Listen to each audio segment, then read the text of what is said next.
listeners can sort of gauge what sort of gamer you are, and because we've only got you for 1 hour compared to like me and Liam. Jesus, I'm just going to start this again. Jesus fucking Christ. There you go. His name's Evan. Evan. I knew that. Just testing. You know me, always testing.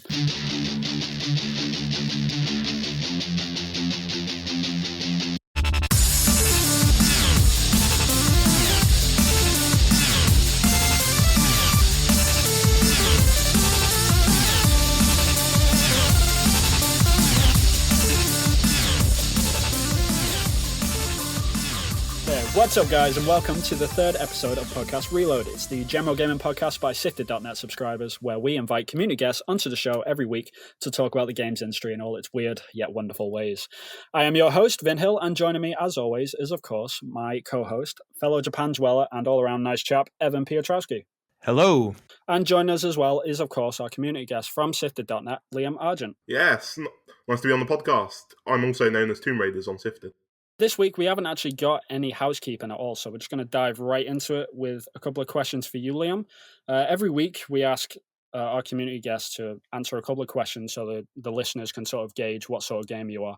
And them two questions are, what is your number one platform of choice, and what is your favourite game of all time? Oh, no pressure. Well, my platform of choice at the moment is PC. I'm really enjoying PC gaming as a whole. I still have a PlayStation 4, which I play very often, especially when certain games like Uncharted comes out. Yeah, I think everyone's excited about that one. You've only just switched to PC, right? About a year ago, yeah. And the more I use it, the more I'm into it. Awesome. Okay, and what is your favourite game of all time? Oh, well, in the trend of Naughty Dog, my favourite game of all time is quite recent, The Last of Us. Oh, yeah? Nice. Yeah, it's a good pick. Yeah, I don't know. I can't argue with that. Yeah. It's in my top 10 for sure. Yeah, it's in my top 10. I think it's on like my 7th or my 6th. I can't remember. Most people have like old classic games in there, like top spots, you know what I mean? Like games that they grew up with or games that they have a lot of nostalgia for, but I don't know, that game just did something to me. I'll never forget playing it. Like whenever I was looking at my top 10 to sort of chip through them, I was thinking, oh man, do I really want to hold on to these old, games and stuff? Like, are they still up there? But, yeah, they are for me. But yeah, no, it's cool that you can do that. I wish I could sort of throw it out with the old and with the new sort of thing. Yeah. I'm very much of the mind that games are getting better and better and more interesting, even though sometimes you just can't beat the more classic, basic gameplay of other games. Sure. Yeah, that's an interesting perspective though, because that is an argument that needs to be had or can be had, Yeah. And actually, kind of jumping off of what we were talking about last episode in terms of shooting, what do you think about the shooting in The Last of Us?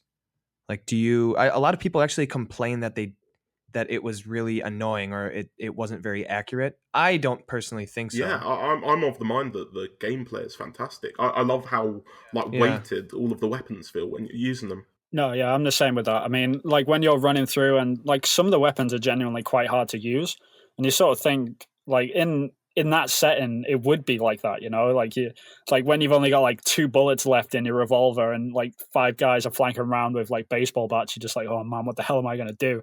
Like that sort of struggle with the weapon system. I really enjoyed that. I thought it was awesome. Yeah, it was a bit more about survival. Yeah, exactly. It has a very visceral sort of realism to it, doesn't it? Yeah, like just the whole gritty rawness and like how much it was in your face. Like The Last of Us was such a fantastic title. I can't wait to see what like that team do with that IP next. It's going to be awesome.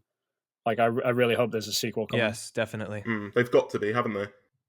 Yeah, there's got to be. Like, well, the movie is coming out. It'd probably be a good time, and if that sort of game got either announced or released like during the same time as the movie, that'd be a really cool moment. But cool. All right, moving on. We're actually going to jump right into the Small Three. And the Small Three is basically a section of the podcast where we each pick a topic to talk about. And this topic can be absolutely anything. It can be a new game that we're excited about. It could be an old game that we really love, a game that we hate. It could be news from the industry. It could just be general industry stuff. So it can be absolutely anything that we want. And in traditional Reload fashion, we're actually going to kick off with our guest which is, of course, Liam this week. So do you want to dive into what your topic is about, Liam? Sure thing. Well, for today's podcast, I chose the topic of Microsoft and Windows. More specifically, what Xbox is doing on Windows. I thought they held an event last week to the press exclusively, and they were teasing it all week, saying, "Oh, we've got some interesting things to tell you about our slate and all of this stuff." And then earlier this week, they announced that they were bringing Gears of War Ultimate Edition directly to PC the same day, which same day like announcements are always very enjoyable, I feel. Killer Instinct Season 3 also coming to PC with crossplay on Xbox One. And probably the most interesting announcement was that they're bringing Forza to PC. Yeah. And well, I mean, we had this discussion with Thomas a couple of weeks ago, and just like talking about how exciting the whole idea behind bringing PC gaming along with the Xbox One release titles at the same time. I think it's a really cool idea. I'm really excited about it. Yeah, it is. Although the interesting thing about Forza 6 coming to PC is it's in the style of a free-to-play game. Right. Oh, I didn't know that. Oh, yeah. Yes, it is. Huh. Basically, the game is sort of like condensed down. There's 60 cars available when you purchase it. Well, you don't purchase it because it's for free. And 12 themed racing events, which to me seems a little bit... do you really know how much content that really is? Yeah, it's an interesting one. I mean, it's one of them things that you don't really know how it's going to turn out until it's out. Yeah. You know? Like, a lot of free-to-play games are like that. When you hear a game is free-to-play, it's like, you're like, oh, that's dirty. Like, oh, I don't want to play that. But it could be awesome. Like, it could really work for it. I mean, I don't think anyone's really tried a free-to-play racing game, not really to this extent. Yeah, I think the interesting thing here is that it's a free-to-play game on PC, and we know how PC audiences are very vocal about how they feel about free-to-play. Yeah, definitely. I mean, the League of Legends community is definitely a colourful bunch. But like specifically in the whole sort of news about it, what specifically did you want to talk about it? Well, I wanted to talk about, really, all of these games being brought to Xbox, including Quantum Break, Recore, Sea of Thieves, and Halo Wars 2. All of these Xbox games have been announced for PC. And at the minute, there's the realization that you're only going to be able to play these games on the Windows Store, because there hasn't been any announcement of any sort of partnership with Steam, which means you have to play the games on the Windows Store. Okay, so you're talking about a proprietary store, which you can only play these games on this specific store. Yes, and the problem with that right now is that the Windows Store isn't quite up to the snuff of Steam. Yeah. I mean, I can just list off a few of the problems that people are having with Windows Store and playing games on there. Includes no SLI support or Crossfire if you have an AMD card. It means you can't string two graphics cards together for anybody that isn't into PC gaming.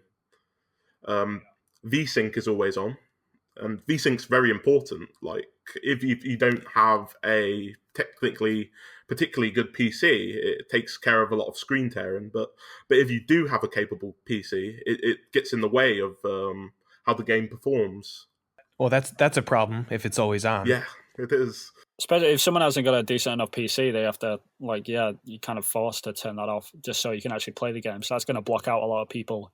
Because, even on the box, it's going to say, okay, these are the minimal requirements. You can play this game on the lowest settings without VSync on. And then you open it in Windows Store and they're like, nope, here it is. It's like, oh, all right. PC gamers are very critical of the way that they play games. It always has to be above 30 FPS. They're just used to a certain amount of performance, and if they don't get that... I think the correct title for them would be vocal. They are vocal people. I'll give them that. I think we could agree with that.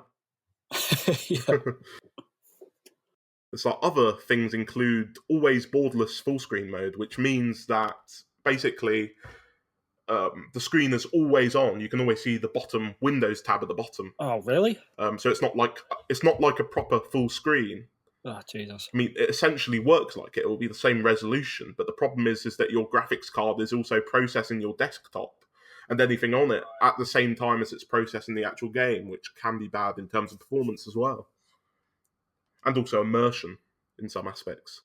Yeah, definitely. I was about to say, I mean, when it comes to sort of stores on the PC because there's so many of them now. There's Steam, there's EA Origin, there's Uplay, there's Windows and stuff. But like most of them, like I don't mind them normally if they're just there in the background doing whatever. Yeah, And they don't intrude on my game, then I'm totally cool with them being there. You know, like if I boot up Titanfall, like the desktop icon is on my PC, I double click it, it opens up Titanfall and Origin's just in the background or whatever, right? Like that, whatever, it doesn't affect me. But if it's getting to that point where, you know, the stuff on the actual screen that's actually slowing down your computer or the game could run better without them features being there, then that's when it becomes a problem. So yeah, I see the concern there. yeah, it's definitely a concern. It's like, among other problems, there's also no way of modding games if it's running through the Windows Store. That's a big one for PC gamers, I suppose. Exactly, and there's also no overlays, which means people can't use fraps or proprietary recording software. Like, so it means they can't basically record the game and upload it to YouTube. Not easily, Right. anyway. I'm sure there's going to be workarounds, but nothing easy. It's interesting though. I mean, like all these problems that you're sort of bringing up, like I have Windows, like I wonder if Microsoft are actually going to rectify any of these, you know? Yeah, well, funny you should say that, because Phil Spencer said earlier this week when somebody asked him on Twitter about How to Geek article, which basically lists off all of these problems that I've just told everybody about. It's a very good article. You should check it out. It's very informative. But he basically said, and here in quotes, it's like, we know lists like this include features PC gamers want to see from us. We appreciate the feedback and have plans to improve. He's like, in a lot of tweets this week, he's addressed that there are a lot of plans to improve the Windows Store and make it more less egregious to PC gamers, I suppose. Yeah, that has to be, you know, I give Phil Spencer that. He actually does listen to the community and a lot of things do get fixed. So when you say that he is on Twitter, I do believe that, you know, he's a man that gets stuff done pretty much, like, and he's always replying to people. And the fact that he's seeing these problems and he's at the top, he's the head of this stuff. Like that's really good news, at least. Yeah, he is a really good spokesperson for Xbox, isn't he? Yeah, I mean, just like it's crazy to me, like how more CEOs aren't like that. When I heard he was taking over of the Xbox division after Don Matrix left, I was so happy. I was like, yes, that's exactly what that company needs. It was such a perfect decision. Yeah. So yeah, it's cool that he's, you know, at the front of this, actually telling people like things are going to change. But something has to be said for that as well. I mean, I remember when Steam first started out, Steam was a mess, you know, in its first year. So, you know, I've sort of, you know, I don't give him a free pass or anything. This stuff does need to be fixed. Like the stuff that you've listed is just like, yeah, that's bad. That needs to be fixed. Yeah, it's like, is anyone going to play any games on this? That sounds terrible. But at the same time, it's still cool that, you know, like PC gamers are getting some really cool games. That's the plus side of it. Yeah, exactly. It's nothing to be trifled with. It's like, it's Yeah, nice. definitely. It's nice that Phil Spencer is acknowledging the problems they have, and I suppose that's the first step towards improving. No, definitely. Well, they always say the first step to like fixing a problem is to recognize you have a problem.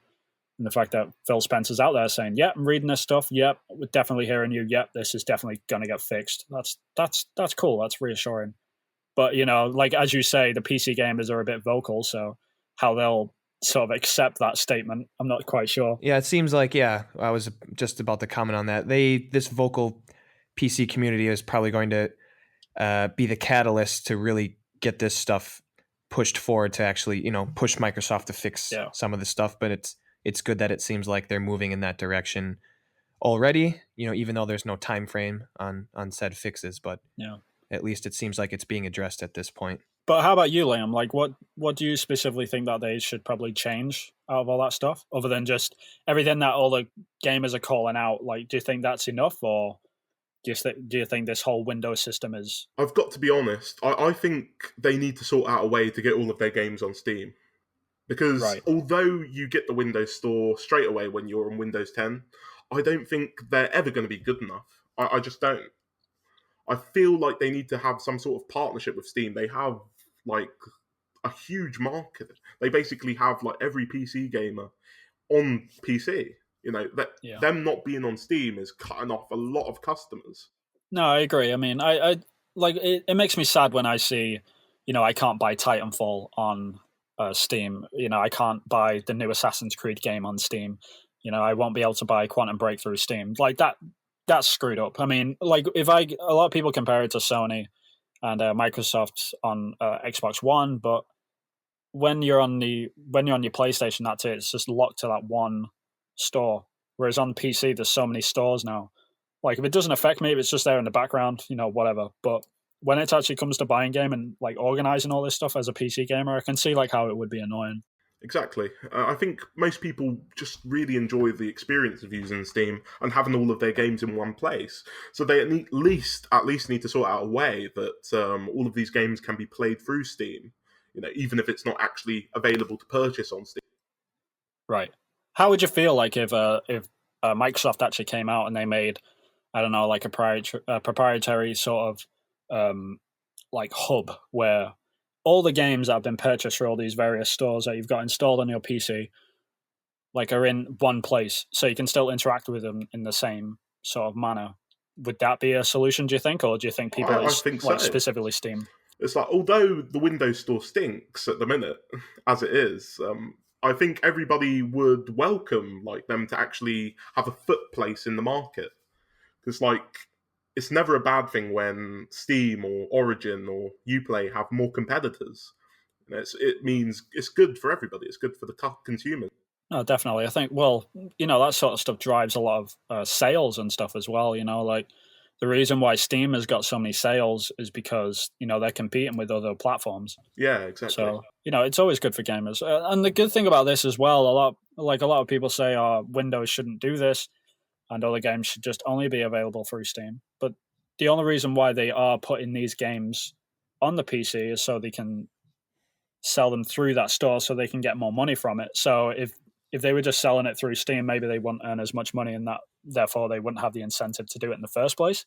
Does that make sense? Right. Yeah, they probably wouldn't have. Right. So like if someone came up to Phil Spencer and said, "Hey, you should put Quantum Break on Steam," like 6 months ago, and he didn't have anything, like there was no sort of plan in place to like put this stuff on the Windows Store, like would he have said yes? Probably not.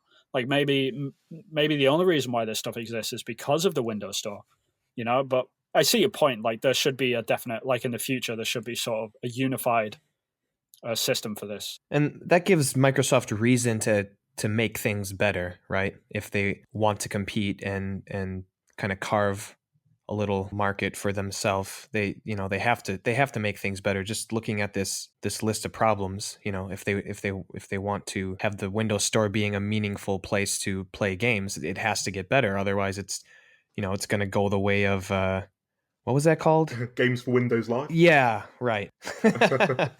Well, the main problem which I had with Games for Windows Live was just how intrusive it was. It physically slowed your game down. Even if you bought a game on disc, you had to load up this friggin' dashboard, which was pretty much just completely ported from the Xbox 360. Oh, it was awful. I know people that still complain about using it with Grand Theft Auto 4 to this day. Yeah. Still gets on their nerves. Oh, God. Oh, they still have to use it? Yep. They still not patch that stuff out? It's not patched out, unfortunately. I mean, well, I hope it either becomes a unified system and they start working with Steam, or all this stuff starts coming together so gamers don't have to, it isn't such a messy ordeal anymore, because yeah, I can see how that would be annoying. Like, what are your thoughts on it, Liam? Yeah, it is messy. I think they really need to like at least try to make their system like a lot better than Games for Windows Live is. Just so people like think, okay, they're actually trying this time. It's a bit better than Games for Windows Live, so they're trying to improve. Yeah, for me, I think if it wasn't Phil Spencer and he wasn't sort of being vocal about this, then I would probably feel a lot more cautious about Games for Windows Live. I'm pretty confident that it's probably going to get way better really quickly. Yeah, it makes sense because of how much of a like honest guy he is, and he seems very trustworthy. So you tend to like believe what he says.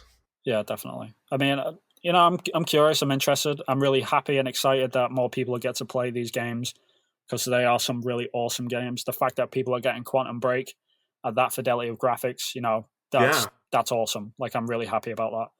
And Gears of War, and like we're getting all these cool games, so gamers should definitely rejoice.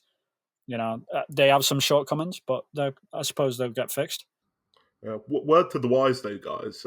Gears Gears of War Ultimate did get released on Tuesday, the same day they announced that they were finally bringing it to PC.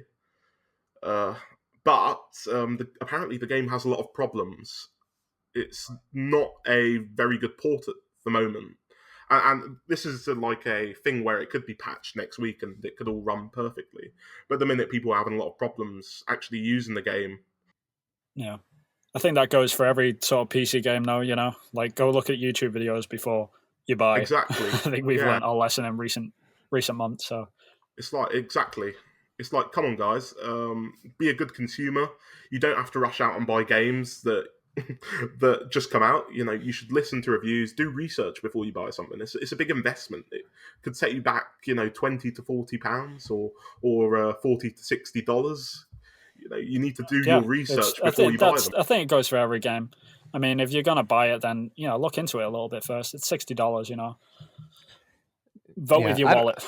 I don't think I mean, ever since I started, I graduated university and started buying games with money that I made from a job. I don't think I've ever blind bought a game, since being a child. No. Yeah, that's the thing. It's like if anyone has blind bought a game, they've got way too much money to spend, man. Yeah. Way too much. All right, well, let's move on anyway. We're going to move on to your topic, Evan. And do you want to talk about your topic in the small three this week? Sure. So mine's actually a very simple topic, and we'll open the floor immediately. What I wanted to talk about is our most anticipated games of 2016. Nice. So, very simple one. I guess we'll throw it to our guest, Liam. What are your most anticipated games of the year? Well, I think I should start off with a game that everybody's most interested in, I feel. In the wide scheme of things, is Uncharted 4. Yeah. No, yeah. I mean, anyone who's played Uncharted, I think, are excited about that game. I mean, it looks beautiful. But why are you most excited about it, Liam? Like, what are you really looking forward to in that game? Well, as I said earlier in the show, The Last of Us is my favourite game of all time, and Naughty Dog never seem to disappoint me. I mean, I'm one of those people that likes Uncharted 2 a bit more than I like Uncharted 3. But I was going to ask you that. Yeah. But I don't know about you or how you guys felt. I wasn't disappointed by Uncharted 3. I still felt that the experience was brilliant, even though I didn't like it quite as much as Uncharted 2. Uncharted 2 is the best game in the series. Yeah. I mean, I'm interested to see the game after post Henning leaving. Yeah. Because Amy Henning was like the writer of Uncharted 1 and 2, and I think she wrote most of 3 as well. I'm not too sure about that. Probably get a correction on that, but yeah, I'll be interested to see how an Uncharted turns out without any of Amy Henning's sort of input into it. Yeah. Well, I feel like the problem with Uncharted 3 was it retreaded a lot of ground that they had already covered in a lot of ways. It felt very much like the same sort of story that Uncharted 1 and 2 were trying to tell. Oh, definitely. It hit all the story beats. But that's not always a bad thing, though, I find. I mean, the new Star Wars movie, that's a good example, right? I mean, that is a lot of people saying they copied a lot of the same sort of story arcs from episode 4 and all this sort of stuff. But, it's still an amazing movie. And I really enjoyed 3. I thought 3 was awesome. It was still, I was going through these sort of exotic landscapes, trying to figure out puzzles, really good shoot mechanics. I really loved it. Really some great set pieces. But how about your next one, man? What else are you excited for? It's Dishonored 2. I'm pretty sure Evan shares my sentiments about Dishonored 2. Yeah, yes, I do. Dishonored is one of my favorite games of all time. I cannot wait for this game. I really hope it comes out this year, though. I mean, it was announced, I believe, last E3. Yes, at Bethesda's first ever conference, I think. Yeah, that's right. And I do think they initially gave it a spring 2016 release, but we haven't heard anything about it. Oh, really? Since I then, didn't realize it was meant to be out that early. Okay. I think initially it was. I don't know about you, Evan. It makes me feel confident that they originally did give it a spring 2016 release, because it means that it, if it does slip, it should only slip into the fall. Yeah, this is true. I honestly think you're right. I mean, I think it's definitely going to be out this. This definitely sounds like a holiday season game, because Bethesda have got Doom coming out within the next couple of months. I think that's May, right? Yeah, May. When is Doom out? It is out in the middle of May. Yeah, okay. And then after that, what else have they got coming out, like Bethesda-wise? Yeah, it's actually... I don't think they've got anything, right? It's actually quite a special occasion when Bethesda releases more than one game per year, really. Yeah, exactly. So I think, especially because Bethesda have got an E3 conference this year, so they're actually doing a media briefing. So if they're doing that, then they've got to have something. Yeah, I imagine. So I honestly think... I imagine they're going to push Dishonored too hard for the fall. Definitely. I think it's definitely... It feels like a holiday season game. I also think... Well, this is my belief anyway. They're probably going to announce another Wolfenstein, and I think that's probably going to be their next spring release. That sort of feels right as well. But, we'll have to see. I'm really excited about Dishonored, though. I mean, I've really enjoyed the first one. It'll be really interesting to see the little princess girl that was in the first one become a full sort of character now. Like, that's really interesting. That was really cool when I heard about that. Emily Caldwell, I think her name is. Oh, yeah, I can't wait. And I believe also, so Dishonored takes place on one, I don't know if it's an island or like a peninsula, but I think at least some parts of Dishonored 2 are going to take place in the, where, what's his name? Corvo, yeah, where he is from, actually. Oh, wow, that is interesting. Yeah, so they're actually moving the location out of the name of the city, which I cannot remember. Dunwall, man. Dunwall. Do I like Dishonored? I don't know. I can't remember anything about it. Yeah. They're moving it, at least a portion of it, out of Dunwall, and it's kind of cool. We get to see a whole new area in the world, and it'd be nice to see it like plague free as well. Like, because it was like a depressing time in the world's period, right? But this time, hopefully, it'll be a bit more. It'd be nice to see like a nicer side of Dunwall, Yeah, and I'm actually excited to see what they do with the powers, because even between Dishonored and the DLC, they actually tweaked Blink slightly. And by the way, the Blink ability is the best thing that has happened to the stealth genre. It's so great. It makes a world of possibilities in terms of level design, like how you can attack a place. Yeah. Like I just recently played the 2014 Thief game, which I actually really liked. A lot of people panned that game, and I went back to it because it was free on like PS Plus about a year ago. I really, really liked it, but I just feel bad for the game because I played it after I played Dishonored, and I'm sitting in these alleyways and I'm like looking up at these houses. And there's actually a ledge that I know I can climb, because it's like the Uncharted kind of Scooby-Doo factor where like there's like yellow paint or something is slightly highlighted where okay, that's where I can climb. Right. So it has one of those ledges, but I can't get to it. And it's like, I know I can climb that. It's like, if I just had the Blink ability, I'd be up there. And so it was just one of these issues in a second. Yeah. So, and then what they did with Dishonored and the DLC is with the Blink ability, you'd hold the button and you could kind of direct where you could jump forward. You could kind of connect it to ledges and stuff like that. You ended up just making a lot of mistakes, like falling off ledges and stuff like that. But in the DLC, what they did is once you blink, time stops. So like you just guards would be chasing you and just run and jump off a building and then just stop time, and then you could actually like assess the situation and think about where you could go and stuff like that. So. Yeah, I like it when games do that, when they sort of get the player to think about like approaching a situation very differently to how you would in real life. I mean, if you play a game like Metal Gear Solid 5, and you're like, okay, I'm going to flank around, I'm going to like do everything that a human can normally do. That's all good and well, but like when a game like physically forces you to think, okay, you've got these abilities, like how would you use them on the fly? Like when you get so fluid with that and you get like really fluent to actually use them properly like that, it's a really good sense of achievement when you're doing that right. Yeah, and it took them from the release of the game to the DLC to figure out a cool tweak. That would be like if in Metal Gear Solid they figured out that when a guard spots you, you have like a second to kill him before he alerts the guard. Yeah. Like that's how quickly they figured out a really cool tweak to a really cool mechanic. So I'm excited to see what they do in the next game. Oh, definitely. All right, man. What's your third pick? My third pick is No Man's Sky. Yeah, I must admit, I have never really lost interest in that game. I think the whole idea of it is just incredible. I just can't wait, and I really hope it lives up to its potential. Liam, I have a question.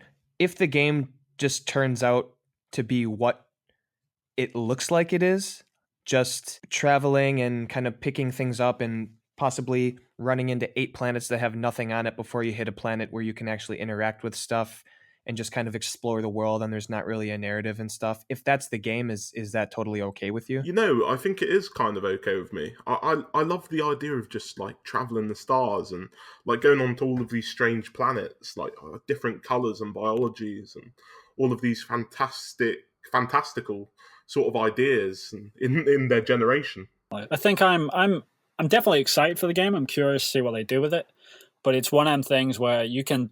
It's very very obvious to me that Sony very tactfully sort of marketing this game. Like they're holding back a lot of stuff, and you can tell. Yeah, I feel that way. So yeah, it's one of them games. Like I'm gonna have to wait for a review before I can even think about like what you even do in this game, because like at the moment it looks really intriguing. Like the whole system that they've got where it procedurally generates everything sort of on the fly and it's just an expansive universe, that stuff looks absolutely amazing, but it doesn't feel to me yet that it's a game. You know, it's a very interesting idea at the moment. Yeah. So I'm really curious to see how they execute that. So I'm really excited to see if they actually follow through with that. Yeah, can I ask you two guys a question? Actually, Sure. I want to ask you how you feel about the game costing $60. Well, for me, I don't think it's that much of a stretch. I mean, because we don't know, because a lot of people are looking at this game as an indie game, you know, because it's Hello Games and they've made indie games in the past, and this was originally an indie game, but now it's because there was so much interest generated behind it, and Sony have sort of taken it under their wing at full force, and the amount of money that they're putting into marketing is probably millions upon millions of dollars going into this game just for the marketing alone. So they've got to recuperate that in some way. That's the way I see it. I think it's definitely worth $60. Like if it's got all these awesome features in, but if it's just like an indie idea, quote unquote, then I think that's probably where people are going to be a bit more vocal about it. But how about you, Evan? How do you feel about it? I guess I'm okay with it. Yeah, it's really, this conversation was brought up with The Witness as well when it was announced that it would cost $40, and it just seems like this in between price point, this like weird indie market where things can be anywhere from $40 or $5 to $40. It seems like it's disrupted this $60 price point. So not only are we discussing like, is a game worth X amount of dollars versus a myriad of things. One thing that always comes up is like how long the game is, but yeah, it just seems like it's one of these things that just keep coming up now, and then you kind of say, well, how much should a game that's labeled an indie game be worth? You know what I mean? Like it's just this weird that conversation is so expansive. I mean, it's like for me when I was playing a Journey. Journey is one of my favorite games of all time. It's 2 hours long. I'm happy to pay $40 for that game.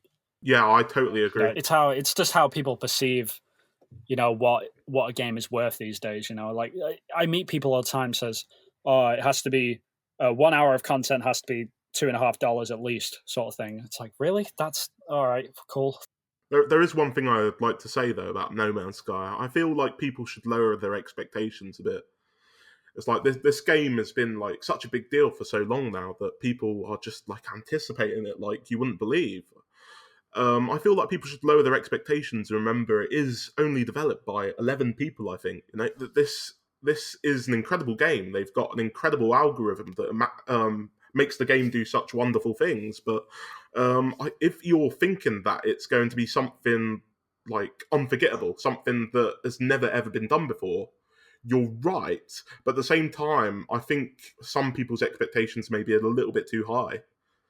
I feel right. Well, I feel like No Man's Sky is going to be a truly interesting and awesome game, but I feel like a lot of people are going to react to it negatively. And for me, I don't want that to happen, because I can imagine people going onto Twitter and telling Sean Murray about how much they hate the game.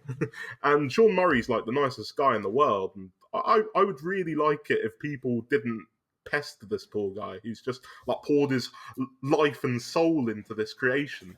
Yeah. It seems like your expectations are reasonably in line with even what they're showing the game to be at this point. Right? And you seem totally happy with even that, which actually I think might lead into one of your games, Vin, and also number one on my list. Yeah, Cool. well, it's number on both of our lists, right? Yes, that's correct.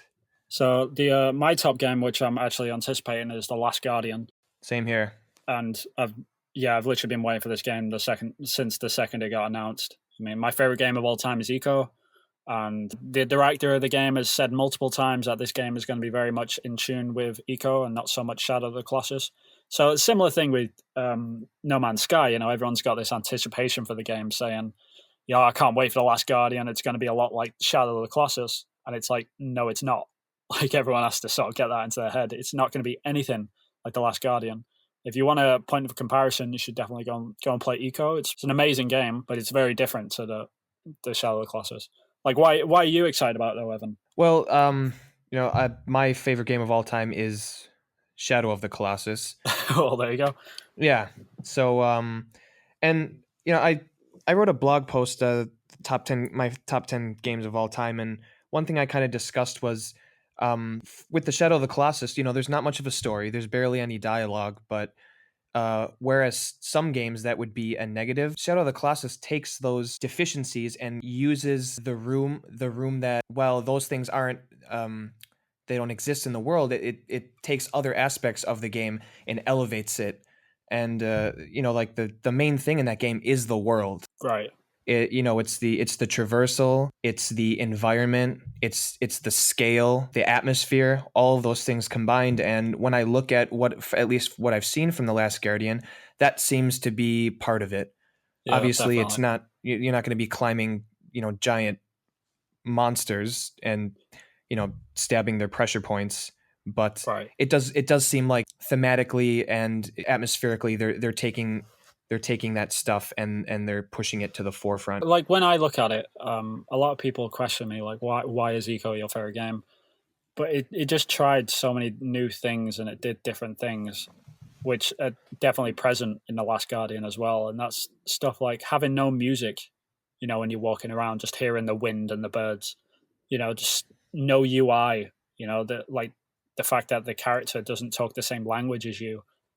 It's just everything is really curious, and you're thinking, it's just everything. I just can't wait for it. It's going to be a beautiful game. Yeah. All that stuff adds up to something different, something. Yeah, it's really something unique. Special. Mm-hmm. Yeah, a lot of people say to me, it's just like, aren't you worried about that? It's been in development for 10 years. I'm not that worried about it. The point of comparison would be like Final Fantasy 15, where it's got all these crazy systems and all these, different story arcs. It's been through 2 directors. There's hundreds of people working on that game. So yeah, I am like cautious and worried about Final Fantasy 15, but for The Last Guardian, I know there's only about 20 guys working on that game. Like, that's the core team, and the director's never changed, and he's always had a clear vision, and that vision has never changed.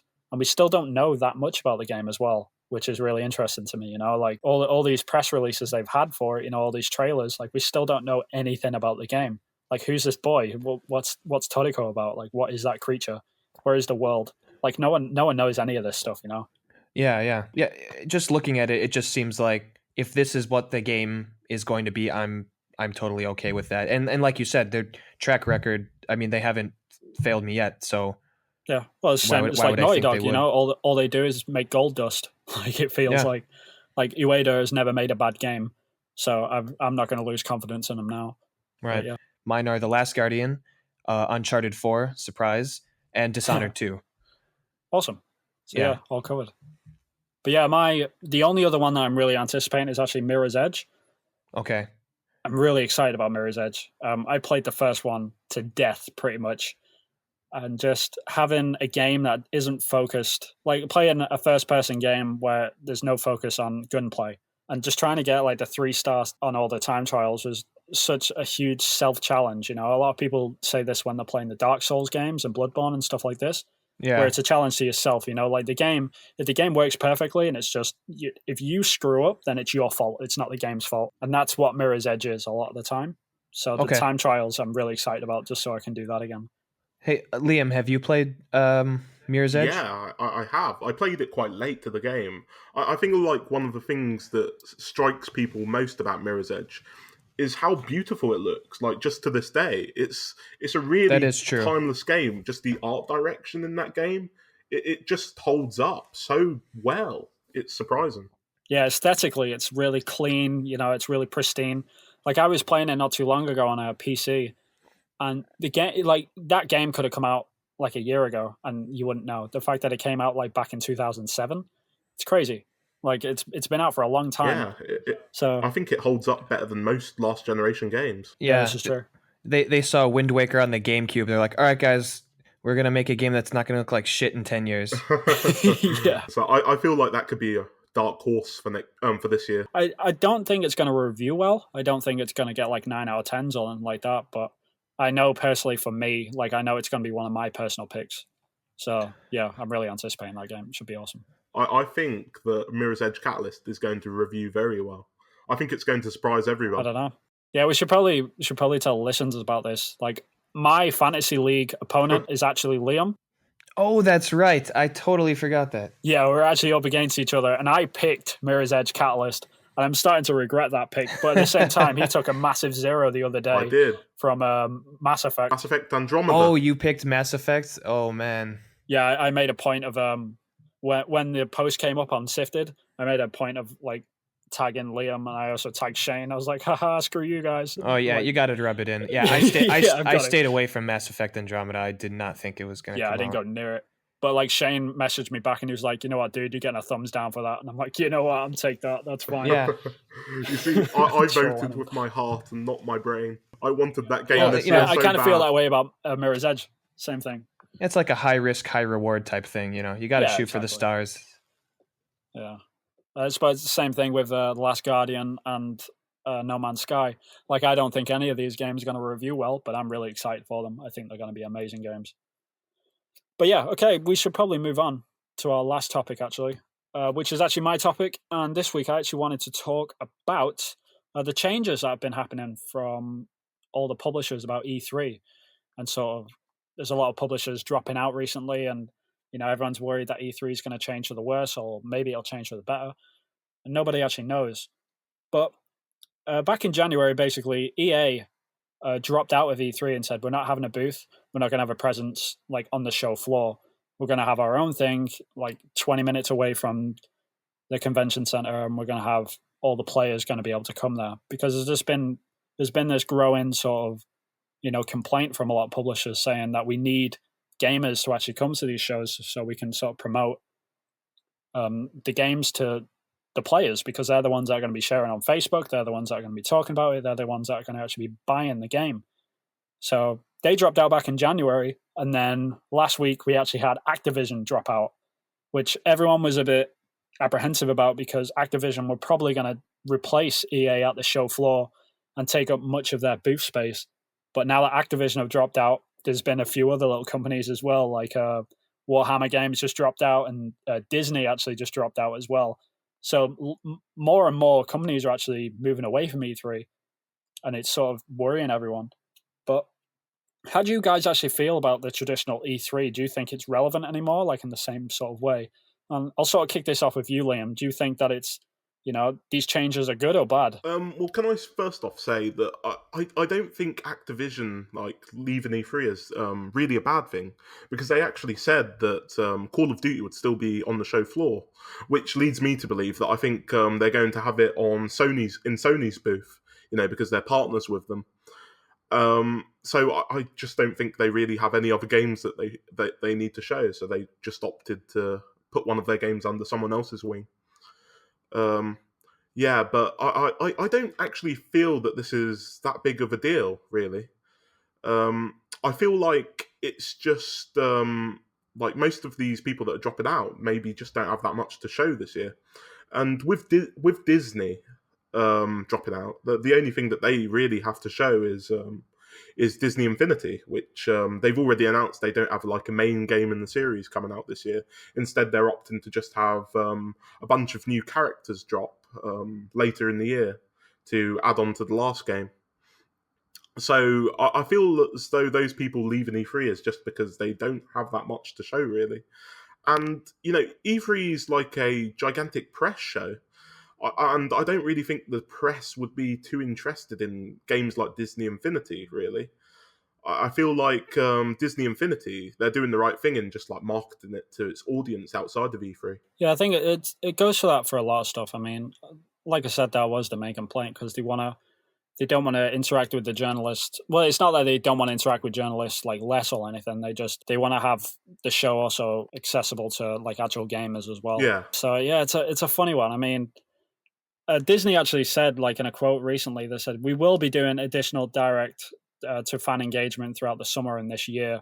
And it's interesting that they said direct to fan engagement. It's like they don't really care that much about like the sort of journalistic side of it anymore. But yeah, it's an interesting topic. Like, how about you, Evan? How do you feel about the whole E3 thing changing? Well, I mean, just what you were kind of talking about, this might mean more with, these publishers' relationships with journalists more than, their relationship with like having space at E3 or having their presentation at E3. Yeah. And yeah, well, another thing, I think Pachter had brought this up in the most recent Pachter Factor. He said, well, EA is not dropping out of the ESA, what is it, Entertainment Software Association. That's the one, yeah. Right, and I think he said like they're kind of just doing their own thing, or at least trying something new. And if that doesn't work out, they could always just go back to E3 anyways. So don't really care that they're trying their own thing. If it works for them better, I guess that's fine. I think it'd be a pain in the ass for all these journalists to travel around to all these separate locations to try to get appointments and interviews and coverage done if that's what they need to do. But yeah, that I guess that's on them. I don't really know. I'm a fan if they're streaming that stuff directly to me. I don't have to I'd sit in front of my computer and watch all of it. Yeah, I think that's the ultimate point. I mean, like all these people that go to these trade shows, like 10 years ago, it was probably a bit more of a big deal to have all the journalists there because they need to go there and report on this stuff. To take back to magazines, to go back to TV. There's a lot of mainstream media there, like the Wall Street Journal and New York Times, like these crazy big names that don't normally interact with the games industry come along to these things. And then they take them away and show more people so people actually have access to all this information. But now the internet has sort of evolved all of this. Like the gamers can watch these things live streamed. The whole thing has changed. So now that that's all changed, journalists aren't as important. I don't feel anyway. I mean, journalists might have a different sort of say in it, but I think the publishers starting to look at it all and say, okay, who's more important? The journalists locked off it within the E3 sort of conference hall, or are gamers more important? Up to 500,000 people watching at home on their computers. Like, who's more important now? And I think that's the battle that's sort of going on between the publishers and the ESA at the minute. Yeah, and I think one kind of point of E3 is to have all these people in a centralized location so that it's easier, for coverage to have coverage. Yeah. Whereas now that's not necessarily the case because they can just do their own thing and broadcast or stream their content directly to their audience. Yeah, my only concern with it really is that if all these publishers are splitting up and going to do their own little small events around the convention center, like they're going to get further and further away, not like specifically in distance, but in time. So say the first week of June, Bethesda do all their stuff, and then the third week of June, Sony does all their stuff, stretched out over a month or whatever. That's what I'm worried about. I'm worried that it's just going to stretch and stretch and stretch to the point that it's not going to be like this centralized time like E3 normally is, It's normally like that, the middle of June, that Monday and that Tuesday with them conferences, like exactly what's going to happen. Every game is going to be watching. It's laser focused. Like I'm sort of worried that that's going to stretch out. That's my only main concern. That's really true. That is a bit annoying. Yeah. I mean, because for me, E3 is like Christmas. It's one of my favorite times of year.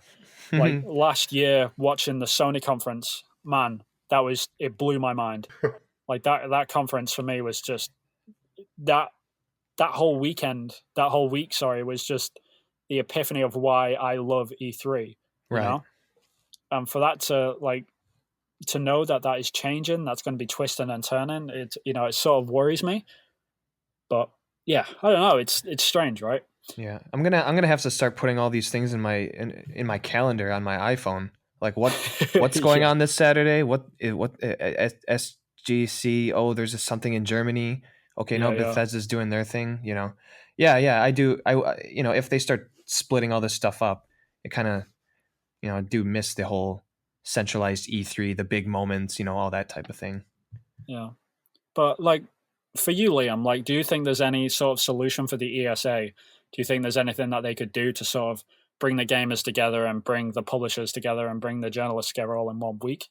Because, like, considering the problems that they've got now. It's funny you say that, because there are a bunch of articles on Sifted about this week, and people seem to be of the same opinion that E3 needs to open to the public for a couple of days, maybe, at the end of the week. Because I think part of the reason EA dropped out of E3 is because they want to show their games to the fans directly. No, I agree. And I feel like if E3 just opened its doors to the public for 2 days, why would anybody want to leave? Because, everybody would want to go to E3. Not just because it's E3, on the name alone, but because, if EA's games are there, people that are interested in playing Bethesda's new games or Sony's new games or Microsoft's new games are going to go there, and they're also going to see EA's games, and they're going to be like, oh, I'll play that new EA game, Mass Effect Andromeda or Titanfall 2.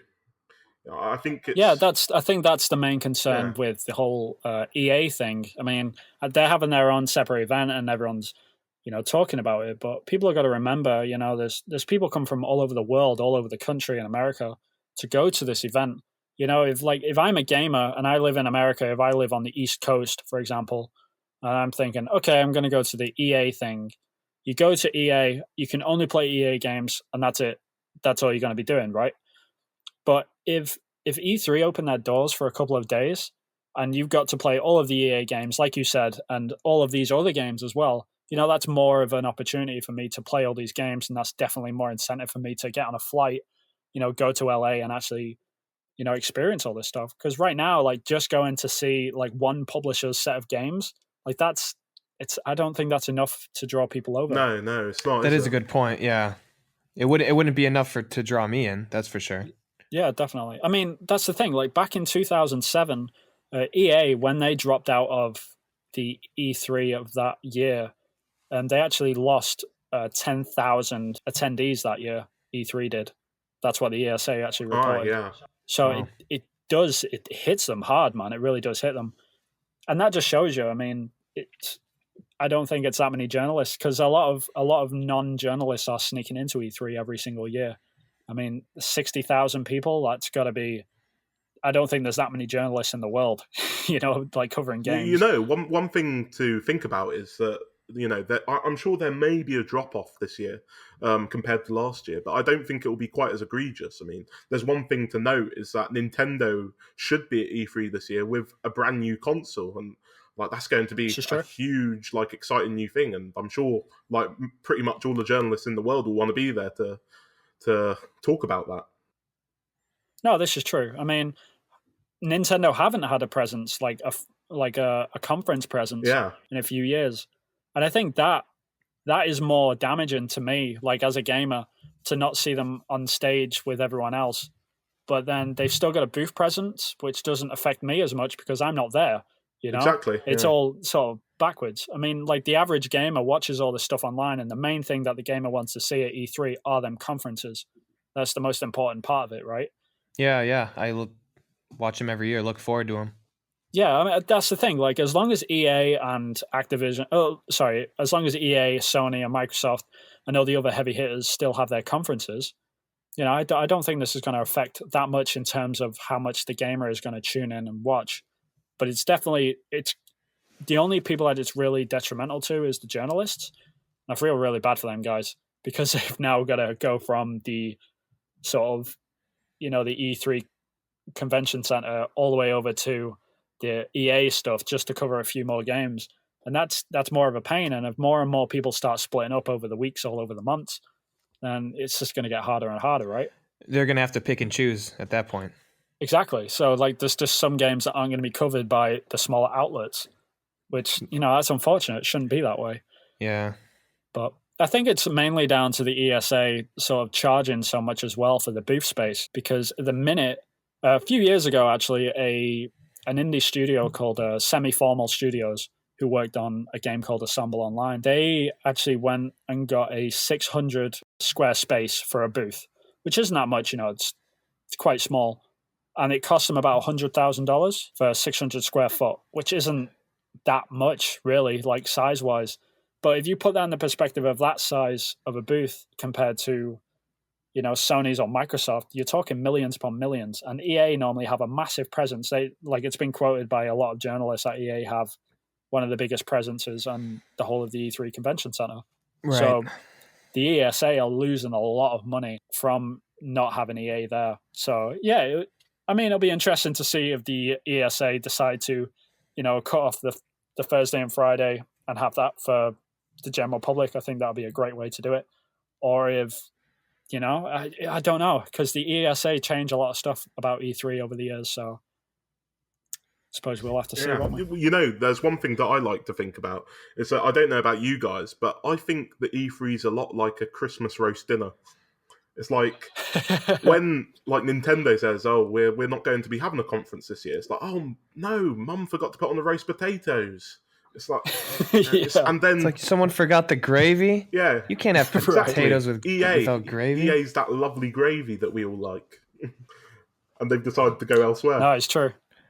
Yeah. It makes me sad. I mean, I know this has all started. This has probably all been kicked up from Bethesda having their own conference and Nintendo pulling out of E3 conferences and all these small things like Sony having their own. So there's the PlayStation experience towards the end of the year. They've sort of proven that you can go off by yourself and you can go and do this stuff. You don't need the ESA to do this stuff anymore. Right. And that worries me. That's the only thing. How long have they've done it 2 years in a row, correct? Yeah. Well, the PlayStation experience? Yes. Yeah, they've done their second year. It's the third year this year. Okay. All right. They're definitely doing it this year. I'm just wondering whether Square Enix may have a conference as well this year again. That is the question, isn't it? They probably will with Final Fantasy 15 coming exactly. up. It would not surprise me. Because they've got their event for Final Fantasy 15 at the end of this month, actually. Yeah. So maybe they'll announce something then. I'm not too sure. Look at this lovely, nicely rendered fruit on this fruit stand. It's like I don't care. Let's make the game don't good. You love Square Enix? Yeah. What are you talking about? Everybody loves Square Enix's right? games, but everybody just sort of raises their eyebrows whenever they say something. Yeah. Me and Evan have talked about this before. The thing that annoys us about them sort of studios and them sort of publishers is that we know they are great. We know that they can be great. It's like, come on, you guys are better than this. Yeah, I mean, it's going to be a very interesting E3, that's for sure. I'm really, really looking forward to it. Yeah, I'm excited. I think it's going to be a mixture of the new Nintendo console, just the whole VR systems that are going around, how they're going to attack that, all these new games. It's going to be a great year. I'm really excited. It's a great time to be a gamer.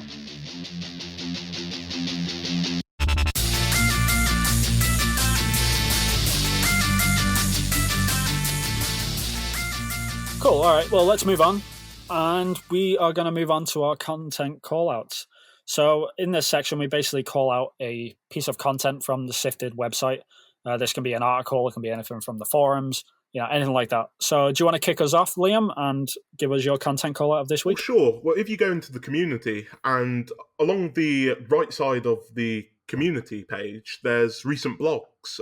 And a new member by the name of Sean, in all capital letters, has done a really awesome analysis of, he compared basically the game evals on Sifted to how it works with the Metacritic scores.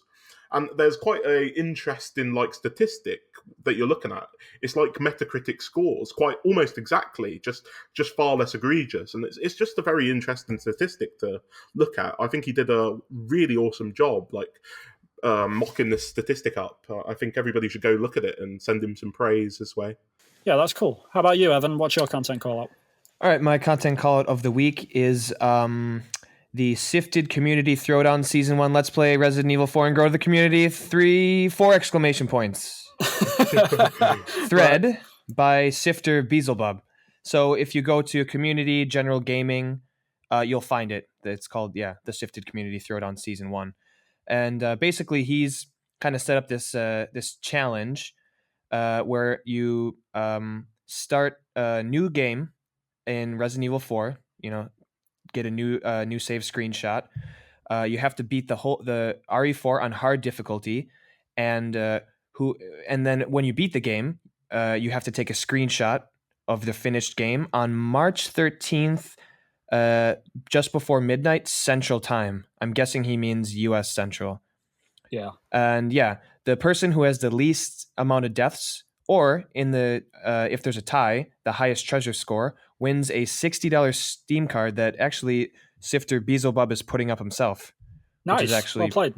Yeah, which is actually pretty cool. And basically what he's talking about, his goal is to actually just promote Sifted. So if any Sifter out there has some sort of social media presence or channels or platforms out there where people actually, listen to you or follow you and stuff. He's just saying, not spam that stuff, but tell people about it, and try to get people on the forums and Sifted to join in, possibly sign up, play the game, and basically get people out on the Sifted forums. And anyone who wants to do it, you need a copy of Resident Evil 4, obviously. And if you don't have one, well, you're in luck, because this week is the Resident Evil 20th anniversary sale on PlayStation Network. And the game is originally $19.99. It's only $6.99. Oh, cool. So I actually just bought it today. I have zero social media presence. I don't have channels or anything like that, but I'm going to try it. I'm going to give it a shot. Yeah, I think that's the point. Like, even if people haven't got a social media presence, I think everyone should just join in on this anyway and just, have fun with it. So March 11th to March 13th. Download RE4, take a screenshot, beat it on hard difficulty, and the winner gets a $60 Steam card. I'm going to be there. Hopefully you're on there. If you're interested, go to that thread and join in. I was just going to say, just in case people are wondering, it is also in the European sale as well, and it costs £4.99, or I think it's €6.99 if you're in Europe and you also want to join in the competition. Oh, thank you for bringing that up. That's good to know. Yeah, well played, man. Yeah, for my content call out this week, I'm going to keep it simple. Actually, I'm going to give a call out to GameFace, because we've never actually done it. And GameFace, if you're not unsifted and you're listening to this on YouTube or iTunes or whatever, GameFace is the sort of show. I'm not quite sure what to call it. It is like a podcast, but it's a show as well. It's a show which is run by Shane Satterfield and Matt. Christ, I don't actually know what Matt's last name is. Matt Kyle. Matt Kyle, thank you. Sorry, Matt. I love you, man. So them two guys are just sat around and talking about video games for 2.5 hours, which is awesome. Them guys definitely know their stuff. They're on episode 39. 40 is coming up. And the show normally airs on Wednesdays and Thursdays, depending on how busy they are. And they also stream live on Twitch as well. And that's for free. But if you want to watch GameFace on the actual site, then you have to sign up for the premium. Sorry, guys. But it is a really awesome show, and it's definitely something everyone should check out. It's nice. I thought I'd definitely give a call out to them guys. Always consistent, always informed. Great stuff. Keep it up. And actually, awesome. It is worth to note that if you're not a premium subscriber, you can actually watch GameFace episode 1 to, I believe, 11 on YouTube for free. Awesome. Yeah, it's like most of those episodes include Marcus Beer, if you're not familiar, but he's actually left the show. If anybody that doesn't use Sifted might not know. But Matt Kyle is a great replacement. If anybody doesn't know who Matt Kyle is, he's very well informed and he has an excellent opinion. So if you're feeling like, oh no, Marcus isn't on there anymore, he's actually, in my opinion, a better fit on the show. Yeah, I actually like him a bit better, to be honest. I'm not going to lie. I mean, he's a lot more positive, and he's actually got a hell of a lot of experience as well. He's always been a behind the scenes sort of guy in his whole career, I think. This is the first time he's really been in front of the camera. So, but he's doing a great job. I think he's really cool. Yeah, I think he's a really good fit for the show. Yeah, I enjoy it. Okay, well, other than that, we are actually coming to the end of our episode. So, do you guys have any final thoughts? Mass Effect Andromeda being delayed broke my heart. Gutted. Yeah. Yeah, well, it will do. You got a big fat 0 in your fantasy league, so. Yeah. You know, I don't even care about that. You just want Mass Effect. Gutted. How about you, Evan? Any final thoughts? Yeah, actually, I was gonna bring up Zelda. Legend of Zelda: Twilight Princess. I was actually thinking about discussing, playing it. I was gonna pick it up yesterday. Went on Amazon Japan, and it said March 11th. I'm like, well, this can't be right. I check. It's coming out next week in Japan. A week later. Oh, man, why did they keep doing that? Like, me and you both live in Japan, and we get Japanese stuff later than Americans do. That makes no sense. That doesn't make any sense whatsoever. That's really strange. Yeah, it's like I had to wait until February for the PS4, and England and America got it in the November before. So, yeah, thanks, Japan, and screw you. How successful is the Wii U in Japan? Not at all. Oh, not very. Right, that's interesting. Although the Wii U's bombed everywhere, man. That console is over. Actually, I'll bring up one more thing. It was one of the coolest things that I've seen in quite a while. I was waiting for the train on my way home from work. There were two kids, elementary school kids. I would say they were probably about maybe like 10. One had a 3DS and the other had a PS Vita. And I kind of looked over. They were having the time of their lives waiting for this train. One was playing Pro Evolution Soccer and the other was playing...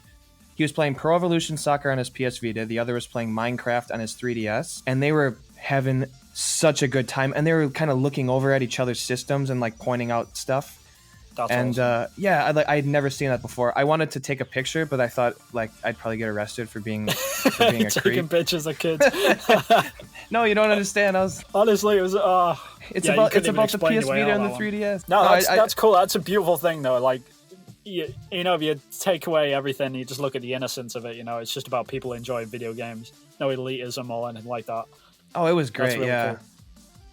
Yeah, that's what it's all about. The forces once again balanced. Yeah. For that moment, it was. Yeah. What happens when you put a PC gamer and a Nintendo fan in the same room? Don't go in the YouTube comments. Yeah. But yeah, other than that, I'd like to say thank you to Liam for joining us on the show. It's been really cool to have you on here, man. Yeah, thanks, guys. I've really enjoyed it. It's good fun. I should recommend any other Sifted users if you have a good mic, and if you have the time, do it. It's a load of fun. These two guys will direct you around the podcast really well. It's a really good, enjoyable thing to do. But yeah, just send me a message on Sifted and let me know what sort of microphone you've got and if you've got a decent connection. They're pretty much the only two sort of requirements, But we're friendly guys, we'll put you on the list and we'll let you know as soon as we can have you on the show. Do you want to give your sort of your handle? Because you're not a Twitter user, right? So do you want to give out your Sifted username and your sign off? Yeah, my Sifted username is Tombraiders, or Tombraiders if you prefer. I quite enjoyed Michael Pachter calling me Tombraiders. But yeah, awesome. It's also Liam Argent. I'm actually setting up a YouTube channel at the minute, so you may see like some stuff pop up on there in the future. If I'm on the show, in the future, I will be sure to link that if I've got some stuff going up on there. Yeah, definitely. Yeah. We'll plug you today. Oh, yeah. Yes. Buy my t-shirts, if I have any. And your hats. Your woolly hats and socks. Exactly. Yeah. Tombraiders YouTube. How about you, Evan? What's your Twitter handle and your sign-off? My Twitter handle is @thestanduser. I know it's a shitty name. I was originally going to go with The Stand or Stand, but then I thought people would be confused and just think I was like really into the Stephen King novel. But yeah, it's @thestanduser, Twitter and @Sifted. And cool. Liam, thanks for coming on. Appreciate it. Yeah. Brent, please give us a way to change our names. Yes, please. Yeah, and tell your shooter how to do it as well, so we can do it on PSN. Yeah, actually, yeah, I hate my name as well on there. Shoo, Brent, you maybe they're the same person. I don't know. Please help us. Yeah, they just really hate people changing their names. I guess so. Yeah. Oh, good. Okay, so my Twitter handle is at Vinhill Art. You can find me on Twitter from time to time, posting up my finger paintings. And other than that, I'd just like to say thank you to Liam. We definitely really liked having you on the show, man. And yeah, that is all. So everyone, thank you very much, and we'll catch you next time. Bye, guys. Bye. Bye. Bye. See ya.